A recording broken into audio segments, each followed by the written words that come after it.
El perfeccionamiento de los telescopios nos lleva a poder observar en detalle los 100.000 millones de galaxias del espacio interplanetario y las innumerables estrellas que lo pueblan.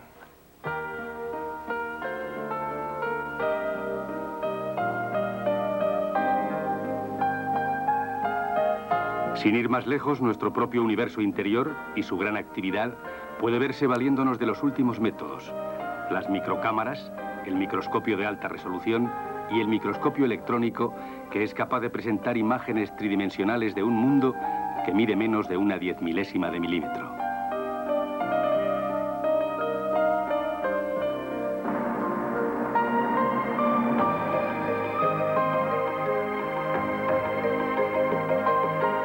En este programa nos asomaremos a las interrelaciones existentes entre el esqueleto, los músculos y el sistema nervioso de nuestro cuerpo.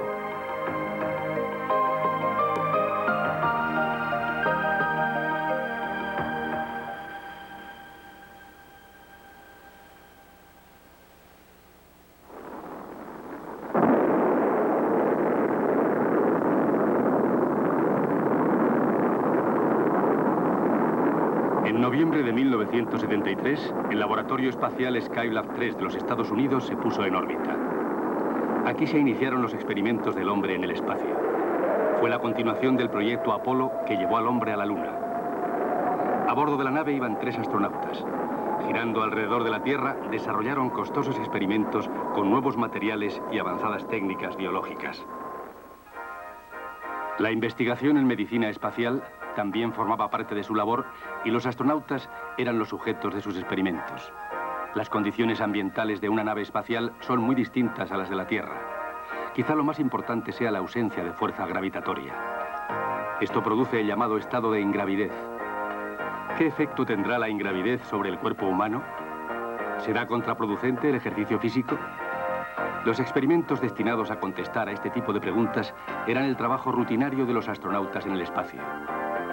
Comenzando el 16 de octubre de 1973, los 3 astronautas del Skylab 3 pasaron 84 días en condiciones de ingravidez, el periodo más largo experimentado por astronautas americanos.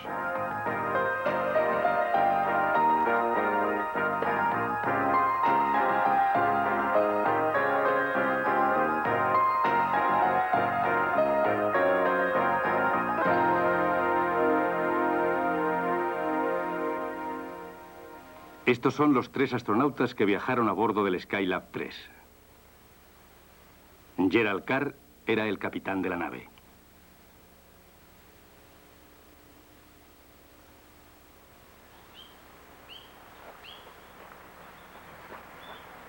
Han pasado 16 años desde estos experimentos espaciales. En la actualidad, el Dr. Carr corre diariamente. El astronauta es seleccionado por su capacidad física e intelectual superior. Continúa entrenándose hasta que despega. Aún así, la experiencia de la ingravidez es difícil.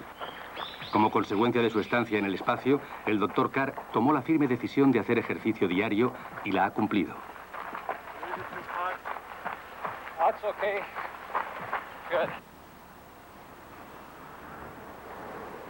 Nos trasladamos a un centro espacial no lejos de Moscú llamado Ciudad Estelar.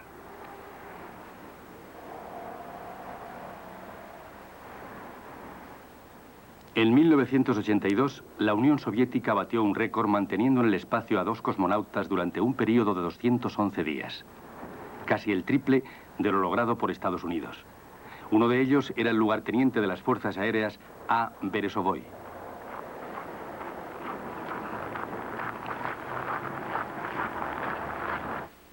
Ощущения первые 2 суток были такие, вот при ходьбе. Durante los primeros 2 días, cuando caminaba, era como si cargara con 70 u 80 kilos a mis espaldas.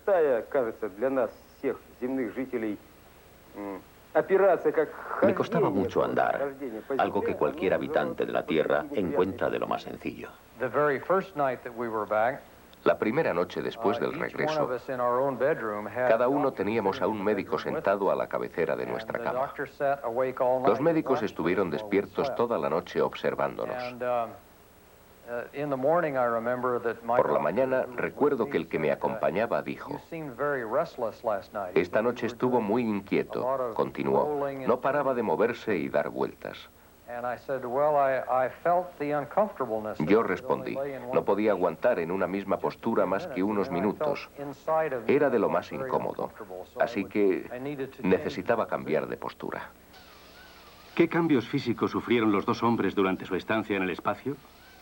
¿A qué se debía el cambio en sus tejidos óseos y musculares, a pesar de haberse entrenado diariamente durante más de hora y media, incluso dentro de la nave espacial?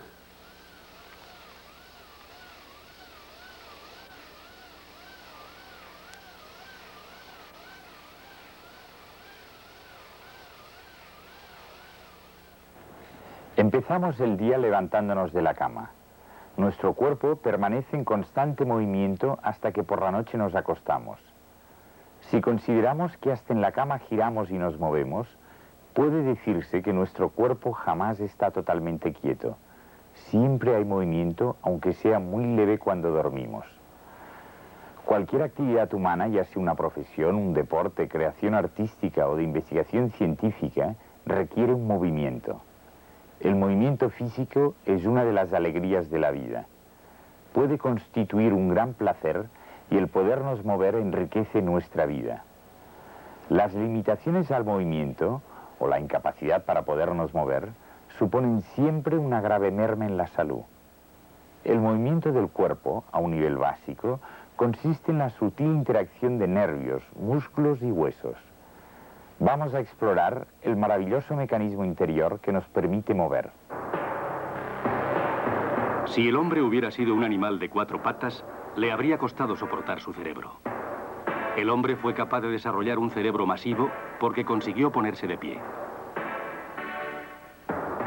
Por tanto, puede afirmarse que la civilización se inició cuando uno de nuestros antepasados se irguió. La postura erecta del hombre causó cambios en el esqueleto y cambios no solo en el cerebro, también en los músculos. Las contracciones musculares nos proporcionan la fuerza para mover la estructura esquelética de nuestro cuerpo. Debido a que los músculos mueven nuestros huesos, podemos andar, comer y movernos como seres humanos.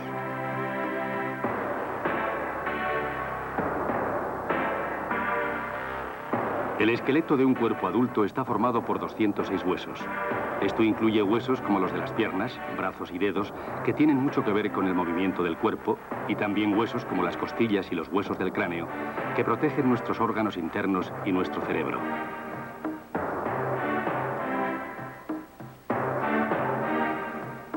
Normalmente hay 12 pares de costillas. Sin embargo, no es muy raro que una persona tenga 11 o 13 pares. Las vértebras son 26.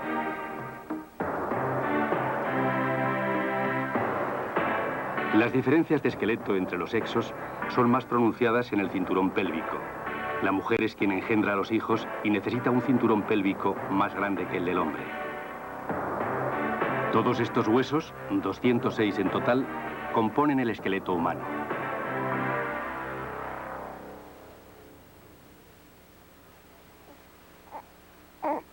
Un bebé recién nacido está absolutamente desamparado.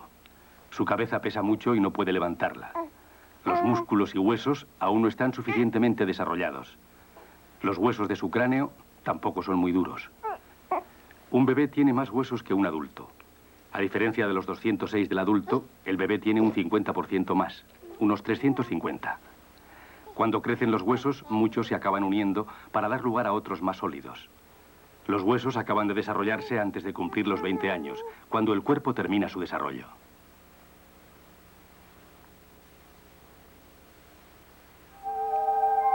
Un buen ejemplo lo tenemos en el desarrollo de los huesos de la mano.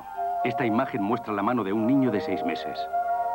Las siguientes imágenes de rayos X fueron tomadas los años sucesivos hasta que el niño alcanzó la edad de 15 años y medio. Muestran el desarrollo de la mano en un periodo de 15 años. Las estructuras blancas, claramente visibles, son huesos duros. Las zonas grises muestran los huesos blandos típicos de los bebés. El hueso de un bebé está formado por un 70% de colágeno, que es una proteína, y un 30% de minerales. Proporciones que son exactamente al contrario en los adultos. Esta composición diferente es lo que hace que los huesos de los bebés sean más blandos que los de los adultos. Los huesos de las manos tienen la estructura más delicada de todas. Por ejemplo, somos capaces de tocar los 4 dedos de la mano con el pulgar, una prueba que no pasa a un perro, un gato o incluso un mono. Los chimpancés solo son capaces de agarrar una cosa entre el pulgar y el dedo índice. Nuestros antepasados fueron capaces de construir herramientas porque el cuerpo humano, al ponerse en pie, podía utilizar sus manos y porque tenía una estructura ósea que proporcionaba una gran agilidad a las manos. Los huesos de un bebé tardan más de 15 años en convertirse en adultos. Entre cada segmento de la columna hay un disco cartilaginoso. Estos discos funcionan como amortiguadores. La articulación del codo tiene una estructura bastante sencilla. Solo permite el movimiento en una dirección.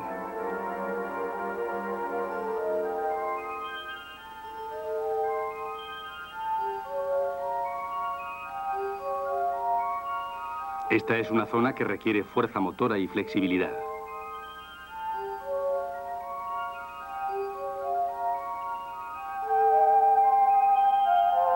Los huesos del esqueleto están equipados con pares de músculos. Cuando uno de los pares se contrae, el otro se relaja. Aunque los músculos individuales solo pueden ejercer fuerza para contraerse, los músculos funcionando en pareja producen los suaves movimientos de manos y pies.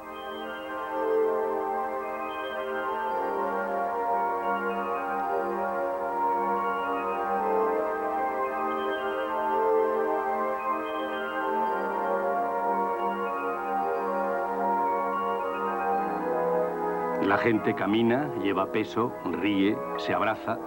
Para que los huesos puedan soportar la carga de los movimientos corporales, deben ser necesariamente ligeros y su estructura ha de ser fuerte. Los ingenieros modernos todavía se enfrentan a la dificultad de encontrar materiales con semejantes características. ¿Cómo ha resuelto esto el hueso?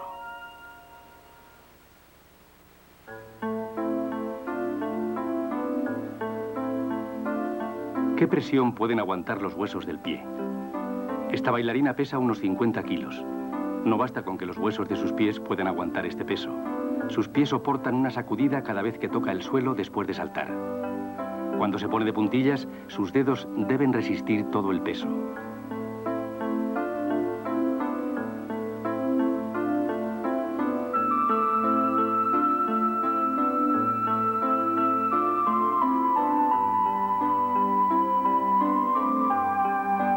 Comparemos la presión que aguanta un pie en estado normal y de puntillas.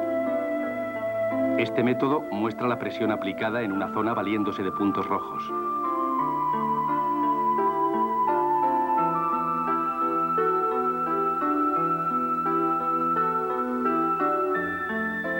Vemos la distribución uniforme de los puntos. Cuando la bailarina se pone de puntillas, cada centímetro cuadrado aguanta una presión de más de 10 kilos. Sus huesos soportan esa presión.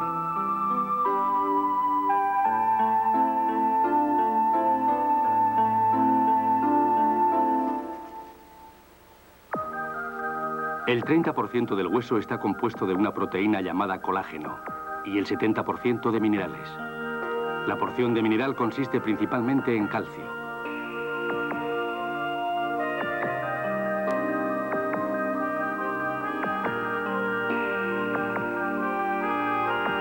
Este es el corte transversal de un hueso. ¿Dónde reside la clave de su fortaleza? La superficie del hueso tiene una estructura dura y compacta. Por dentro, en cambio, es aparentemente esponjosa.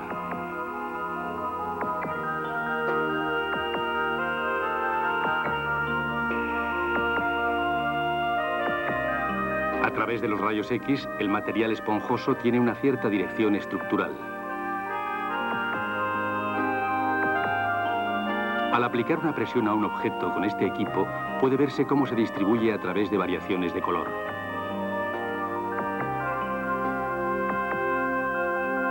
Lo probaremos con una maqueta plástica del fémur. Las zonas que soportan mayor presión aparecen en colores más fuertes.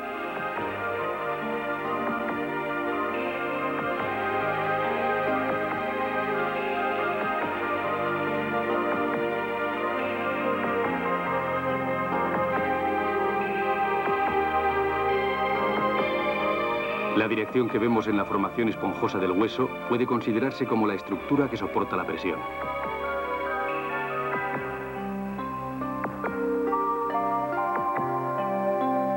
El interior del hueso es hueco. Se comprende fácilmente que un hueso hueco es más ligero, pero dudamos acerca de su dureza. ¿Qué fortaleza tendría un hueso si no fuera hueco?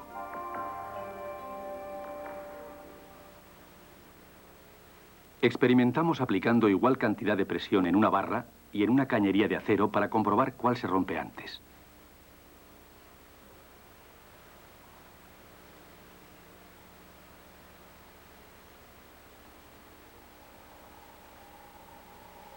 Nos sorprende ver que ha sido la barra la que se ha partido primero. Una tubería es más resistente que una barra. Sorprendentemente, la estructura hueca del hueso es otra de las claves de su fortaleza.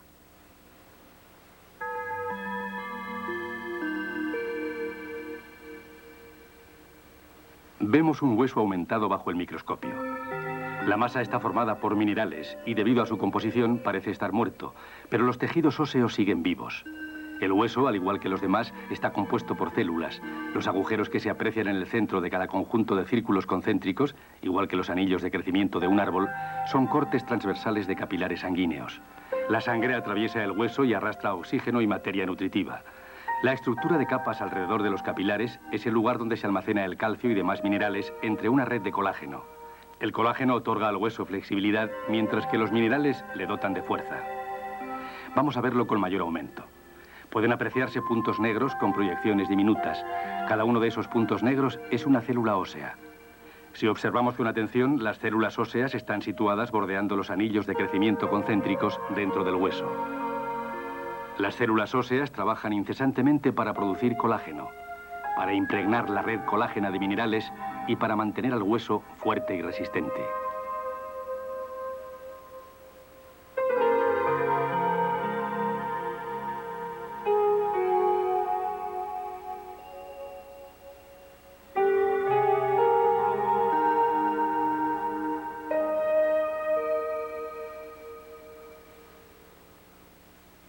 Dentro de la estructura ósea se oculta otro ingenioso mecanismo.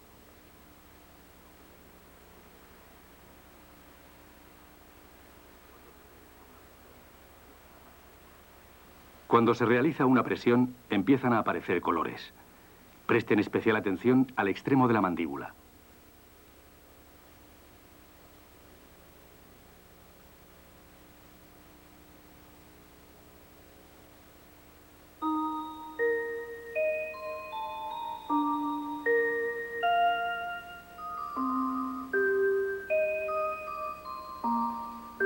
Apreciamos una mancha negra en el extremo de la mandíbula donde no se ha ejercido ninguna presión.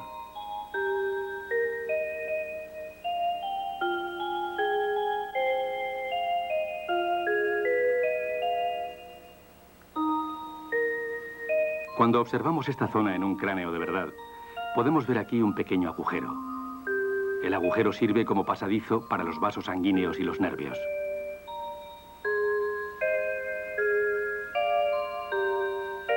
Aunque el cráneo esté sometido a una sacudida exterior, los vasos sanguíneos y los nervios no sufrirán el efecto. La estructura del hueso se ha formado a través del largo proceso evolutivo. Pensamos que todavía nos quedan muchas cosas por descubrir.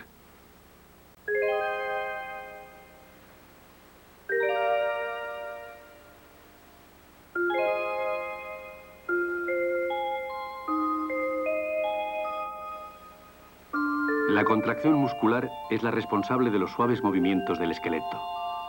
Pero, ¿cómo se contrae el músculo? Sobre la Tierra habitan varios millones de especies animales, pero solo hay dos sustancias que intervienen en los movimientos de los animales. Ambas sustancias son proteínas y se llaman actina y miosina.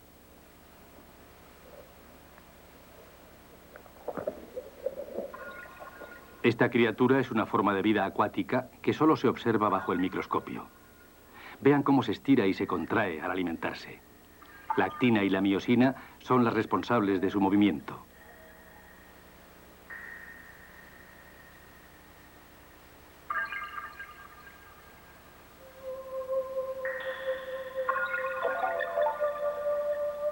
Esta otra parece totalmente distinta, pero también utiliza actina y miosina para mover su cuerpo. Ambas proteínas se encuentran en todas las células animales. Son responsables asimismo del movimiento de los cromosomas que transportan los genes cuando una célula se divide. También se encuentran en las plantas. La actina y miosina son en realidad proteínas que todos los organismos terráqueos tienen en común y son indispensables para el movimiento.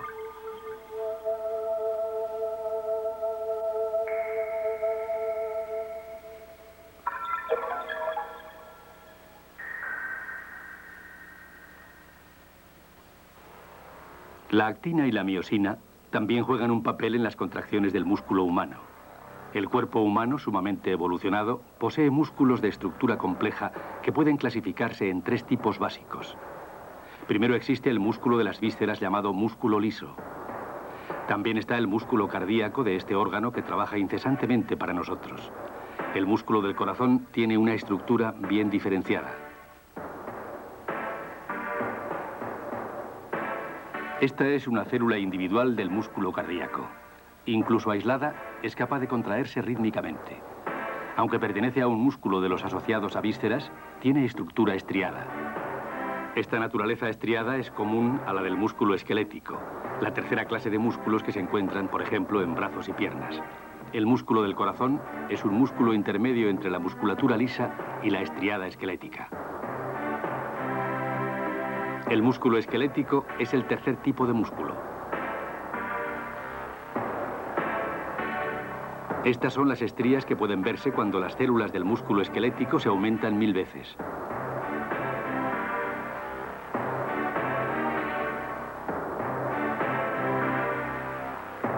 Por primera vez se ha utilizado la televisión de alta definición para obtener una imagen clara de la estriación. Las 2 proteínas, actina y miosina, están alineadas ordenadamente y se contraen según una disposición ordenada que se observa como una estriación. Cuando el músculo se contrae, las bandas oscuras de miosina se van acercando unas a otras. Los ordenadores gráficos pueden mostrar el proceso de contracción.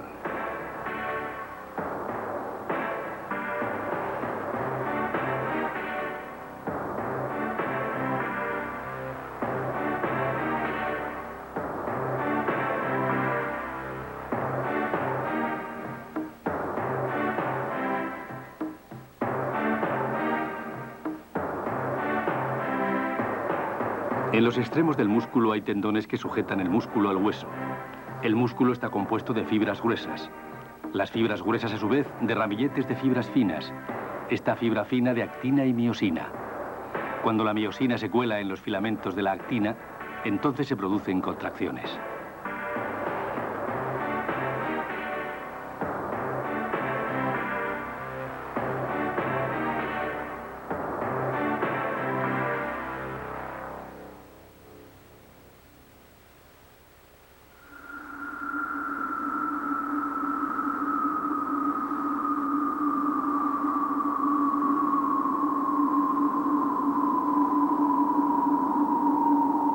El laboratorio espacial Skylab regresa a la Tierra.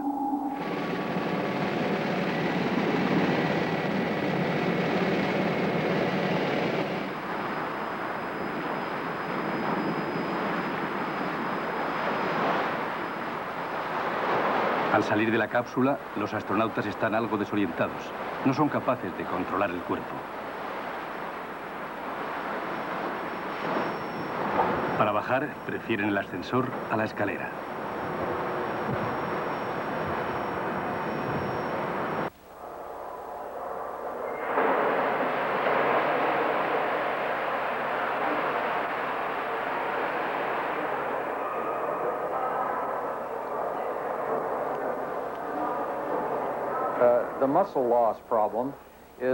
La pérdida del músculo es algo que se nota de inmediato. Antes de irme en el Skylab, mis muslos eran más o menos así, y a mi regreso, así. Estaba claro que había perdido el músculo de mis piernas. Sin embargo, se corrigió muy rápidamente con unas semanas de ejercicio y buena alimentación.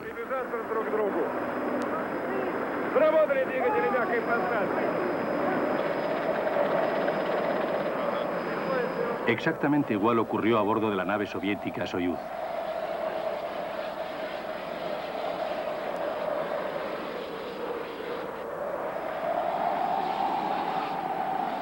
Este astronauta, a pesar de estar encantado de regresar a la Tierra sano y salvo, era incapaz de mantenerse en pie.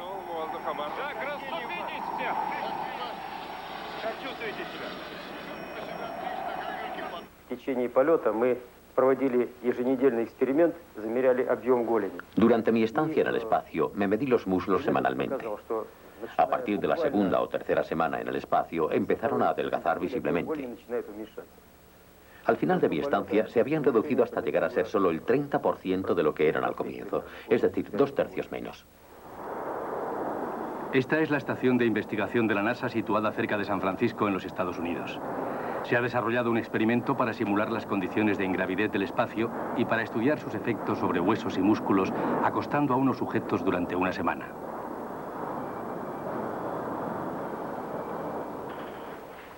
Los efectos que causan en el cuerpo una estancia espacial deben estudiarse en detalle antes de iniciar la era espacial. Las camas se inclinaron unos 6 grados para que las cabezas de los sujetos estuvieran más bajas que sus piernas. Esto estimula en cierto grado las condiciones de ingravidez del espacio. 6 voluntarios participaron en este experimento, entre ellos un conductor de autobús, un diseñador y un profesor.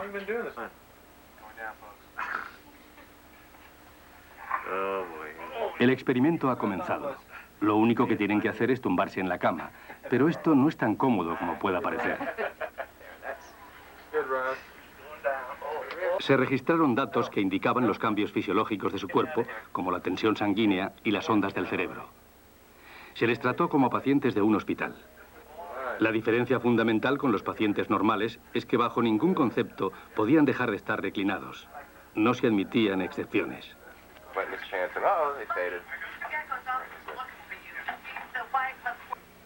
Tumbados debían comer, atender al teléfono y pasar revisiones fisiológicas.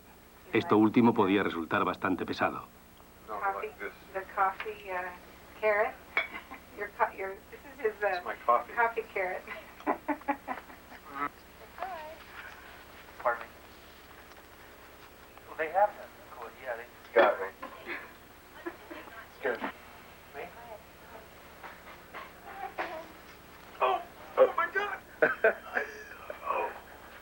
Very tastefully done.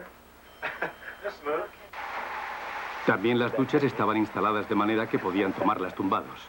El poder ducharse de manera digna y a fondo llevaba un tiempo considerable.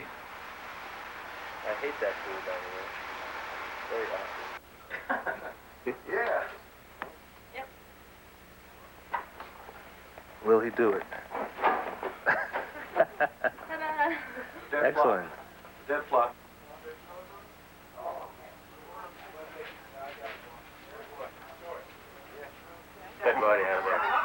Último día de la semana experimental. Por fin se les dio permiso para abandonar la cama, pero fueron incapaces de levantarse inmediatamente.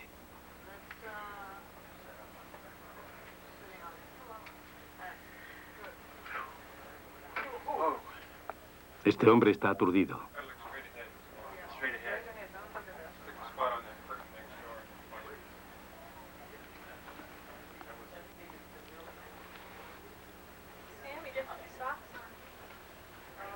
Puede parecer que se aprovecha de la amabilidad de la enfermera, pero en realidad, cada vez que intenta meterse los calcetines, se marea.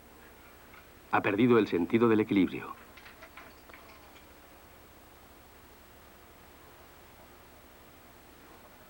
El músculo también está afectado. Aunque solo pasaron una semana en la cama, se comprobó que el músculo se redujo una media de un 5%.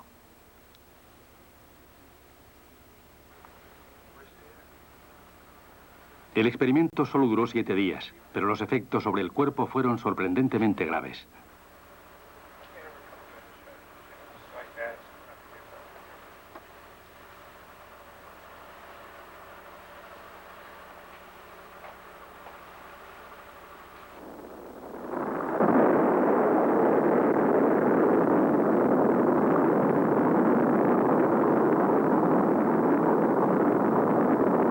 La Unión Soviética trabajó duro para prolongar las estancias en el espacio.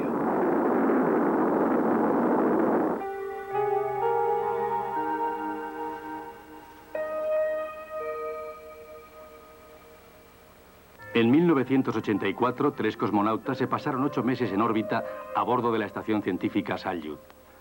Cuanto más tiempo se pase en el espacio, mayor será el efecto sobre el cuerpo.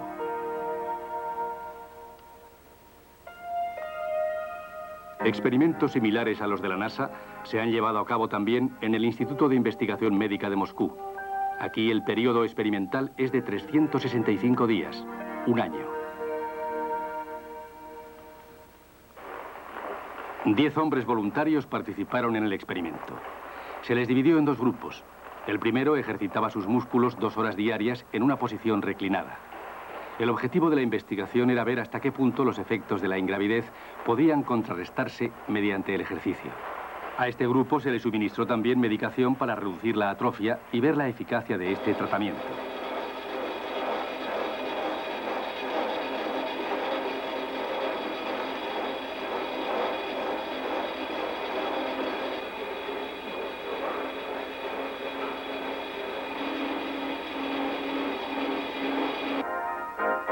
El segundo grupo permaneció en la cama sin hacer ejercicio durante los primeros 4 meses. Después se registró su capacidad de recuperación al iniciarse una rutina de ejercicios. Los resultados de este experimento aún no se han publicado, pero constituirán una información valiosa respecto a los dos grupos distintos.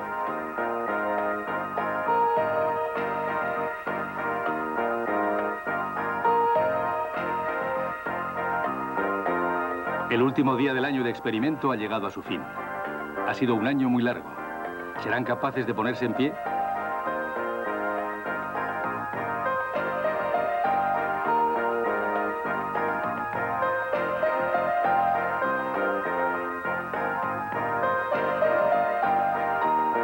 Los ejercicios parecen haber dado los frutos deseados.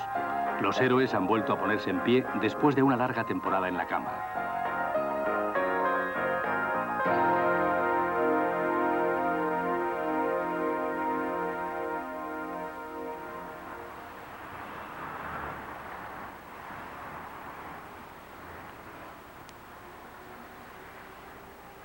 ¿Por qué se atrofian los músculos en condiciones de ingravidez? Cuando se suspende a una rata una semana, los músculos de sus patas se emperezan al no soportar el peso del cuerpo.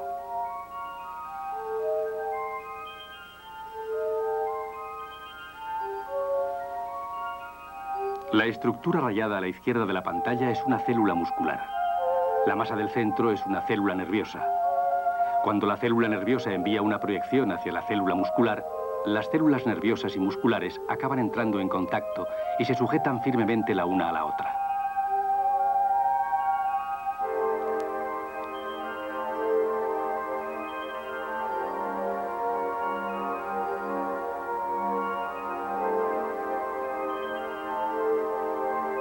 Este electromicrógrafo indica el momento en el que las neuronas y las células musculares se ponen en contacto.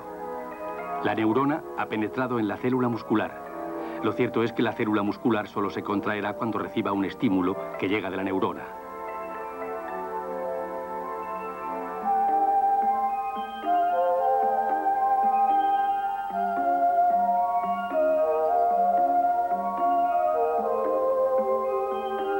En condiciones de ingravidez, los estímulos nerviosos no alcanzan los músculos de las patas. Sin estímulos, los músculos se atrofian. Esto se ve claramente cuando comparamos bajo el mismo aumento un músculo normal con otro que ha sido privado del estímulo.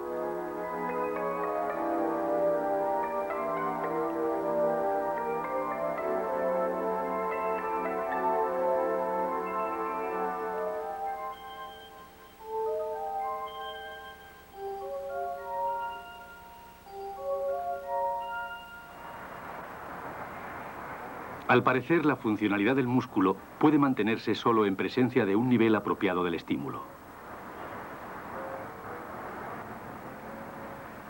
Un excelente ejemplo lo encontramos en el doctor Robert Watanabe, que vive en Los Ángeles, California. Tiene 64 años.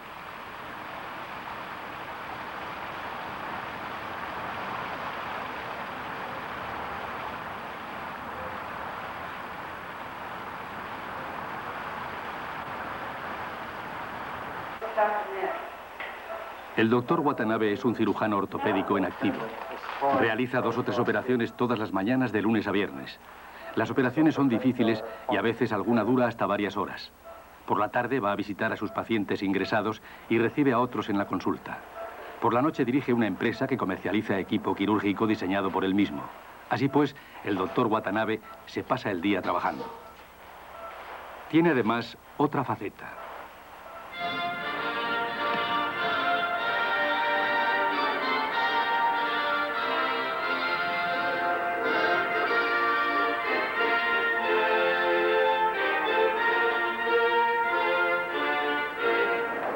Esto es una competición regional que se celebra en Eugene, Oregón. El doctor Watanabe no ha seguido un entrenamiento especial, pero tiene el récord de 12,76 segundos en los 100 metros lisos.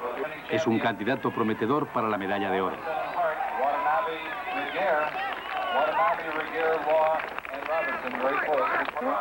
Por lo visto ha mantenido jóvenes sus músculos al estar estimulados por su vida ajetreada.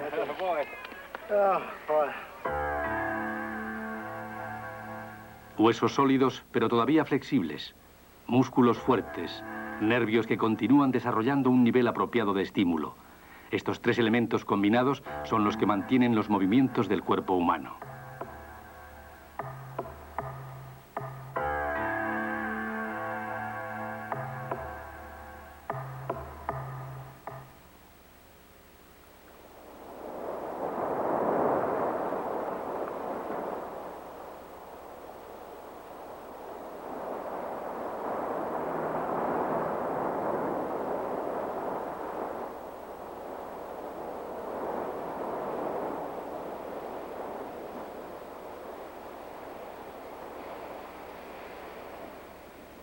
Descendamos a un nivel microscópico aún más detallado para observar los últimos avances científicos.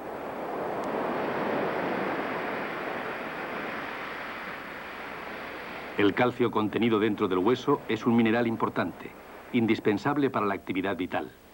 El hueso tiene además la función de ser un banco, entre comillas, donde se almacena el calcio del interior del cuerpo.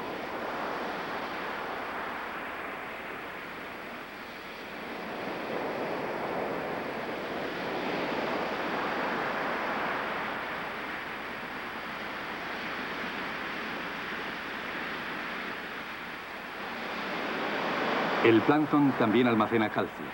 Los niveles de calcio en el agua de mar son tremendamente bajos. De ahí la necesidad de almacenarlo dentro del cuerpo.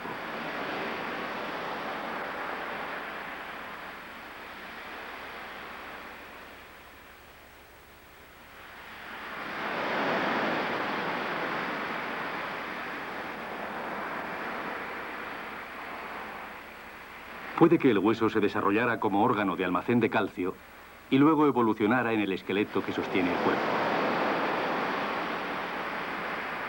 La evolución de los huesos ha forjado una gran variedad de formas.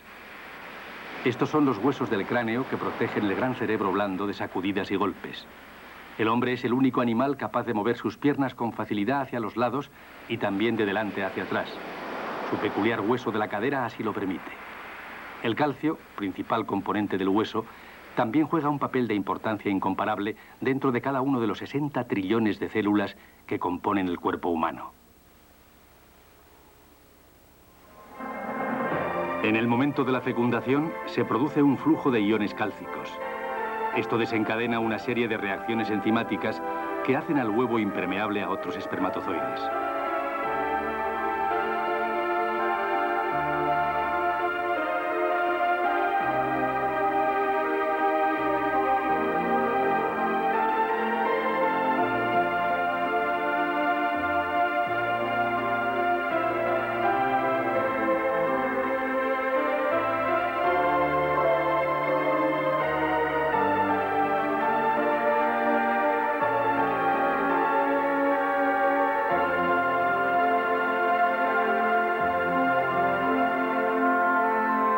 El calcio también interviene en las contracciones musculares. Desencadena una reacción mutua entre las dos proteínas, actina y miosina. Veamos la acción del calcio en los ordenadores gráficos. Cuando un impulso nervioso alcanza las células musculares, el calcio almacenado en pequeñas vesículas intercelulares sale de repente. Este calcio hace que la miosina se deslice entre los filamentos de la actina y provoque una contracción muscular.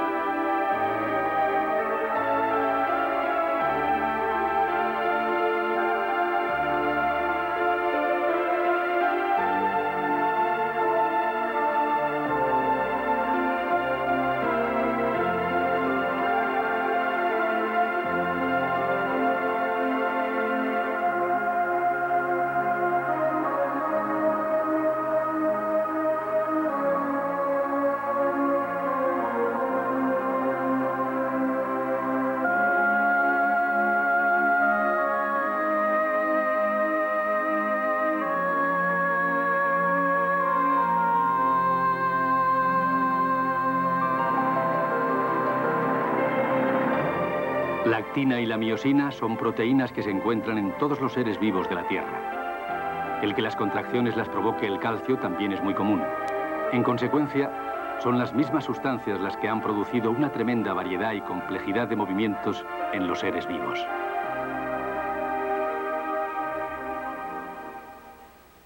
Sin embargo, aún no se conoce en detalle cómo se desplazan los filamentos de miosina en los de actina.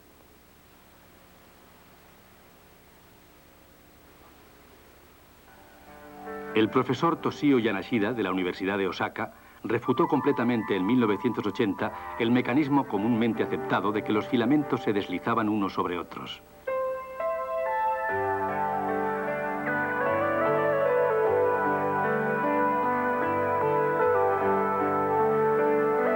La teoría convencional había mantenido que brazos proyectados desde los filamentos de miosina se movían mecánicamente introduciéndose dentro de los filamentos de actina. Sin embargo, el profesor Yanashida razonó que esos movimientos mecánicos no podían causar la contracción muscular.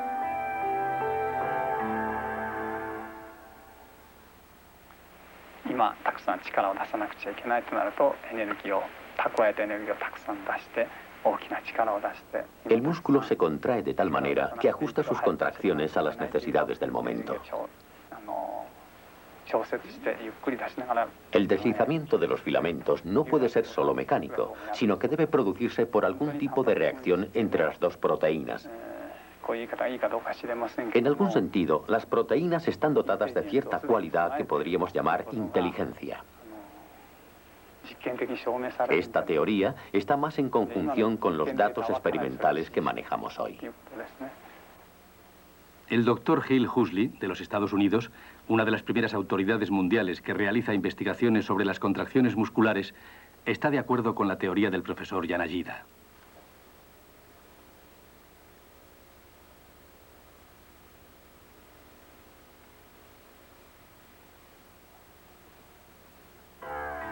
Aceptando que el desplazamiento de los filamentos se debe a una reacción entre ellos y no a causas mecánicas, todavía queda por explicar la naturaleza de esta reacción mutua. Volvamos al calcio contenido dentro del hueso.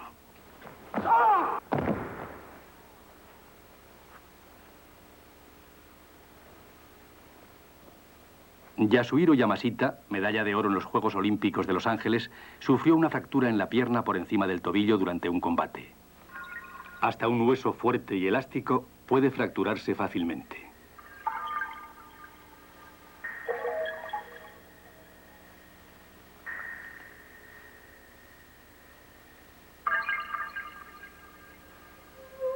Se aprecia una ligera sombra que parece envolver la zona fracturada. Empieza a formarse el cartílago. El cartílago se transforma poco a poco en hueso. Aunque parece que el hueso es más grueso que antes de la fractura, al final volverá a adquirir su grosor original. De nuevo son las células las que forman el hueso. El hueso también está vivo.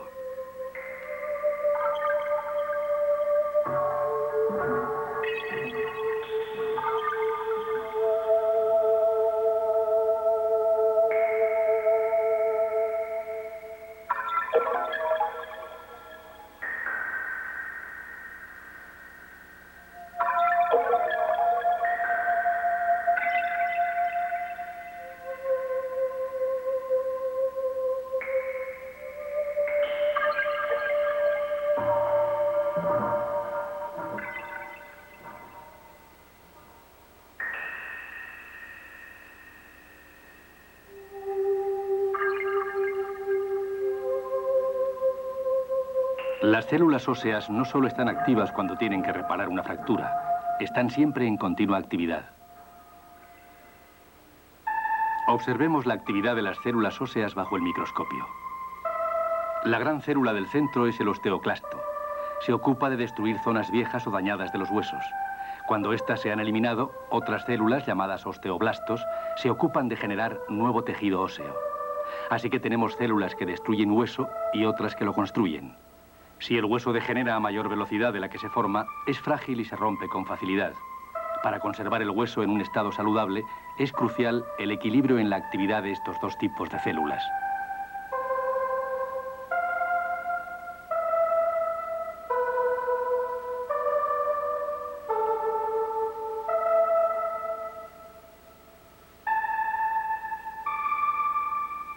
Esto es un osteoclasto. El microscopio electrónico lo ha captado en el momento en que destruye el hueso. Los huesos acumulan calcio. Si existe una insuficiencia de calcio en las células del cuerpo, los osteoclastos aumentan de velocidad para destruir huesos deficitarios y remediar esta insuficiencia. Una insuficiencia de calcio hace al hueso más frágil. Por eso precisamos una dieta rica en calcio. Ya vimos a los osteoclastos destruyendo tejido óseo y a los osteoblastos regenerándolo. Pero existe otro factor capaz de romper el equilibrio entre osteoblastos y osteoclastos. Igual que un músculo se atrofia en ausencia de estímulo nervioso, el hueso también es más frágil en igual situación.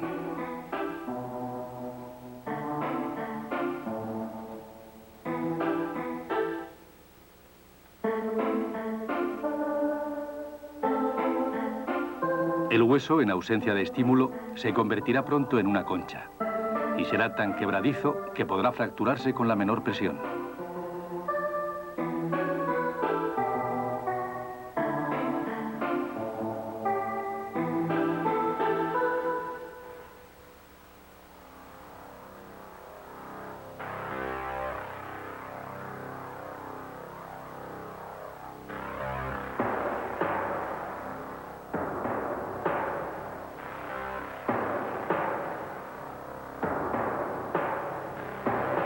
Los efectos negativos que conlleva el envejecimiento se convierten con los años en un problema.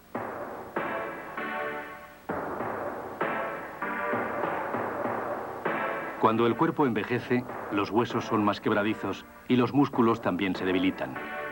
Son tendencias naturales. El envejecimiento es un proceso que sufrimos todos. Es nuestro destino, algo que no podemos evitar. Afortunadamente, parecen existir métodos que aminoran este proceso.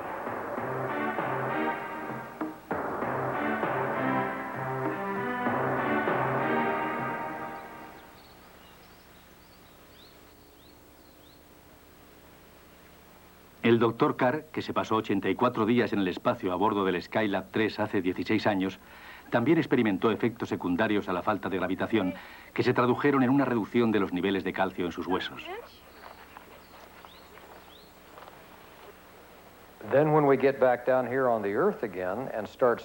Cuando volvimos a la Tierra, nuestros huesos fatigados retuvieron el calcio que ingerimos y volvieron a fortalecerse.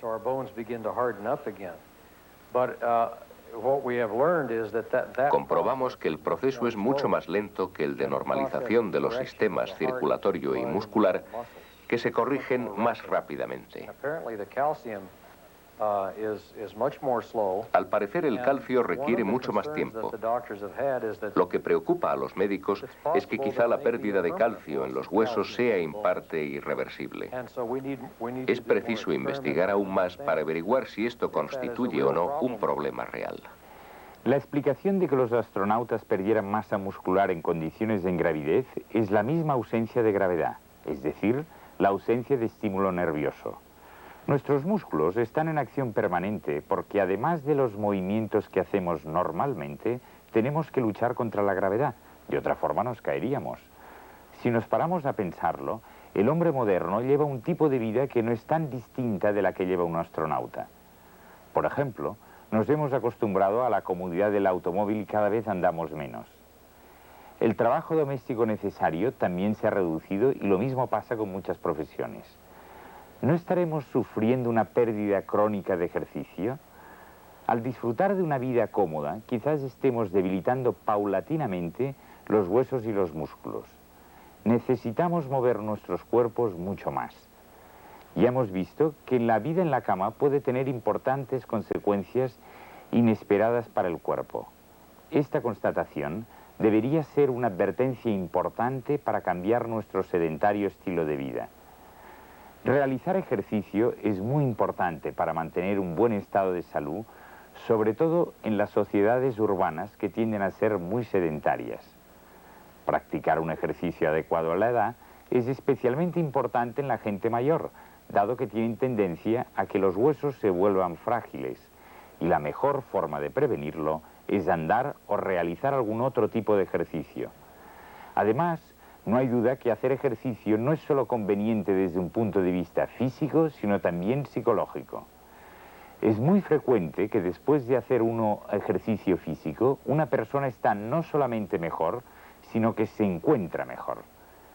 ¿Tiene mayor efecto en el estado de salud de la población el tener un buen estilo de vida, es decir, dieta adecuada, realizar ejercicio, no fumar, etcétera, que tener buenos hospitales, mucha tecnología médica, muchos médicos o excelentes medicinas? Y además es mucho más barato. Hay que intentar, por lo tanto, mejorar el estilo de vida y para ello hacer ejercicio es un aspecto fundamental.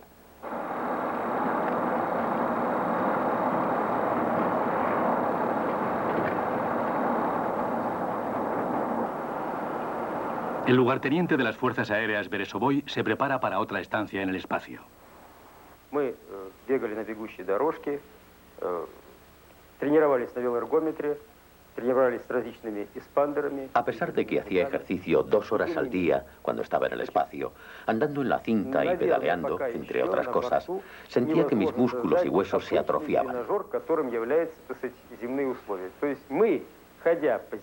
Esto significa que en la Tierra, gracias a la gravedad, hasta un simple paseo sirve para mantenerte en forma.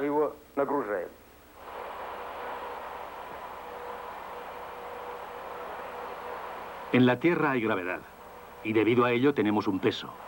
La existencia del peso corporal proporciona a nuestros huesos y músculos el estímulo apropiado cuando nos movemos. Puede incluso que estemos acondicionando nuestros huesos y músculos, aunque no sea nuestra intención.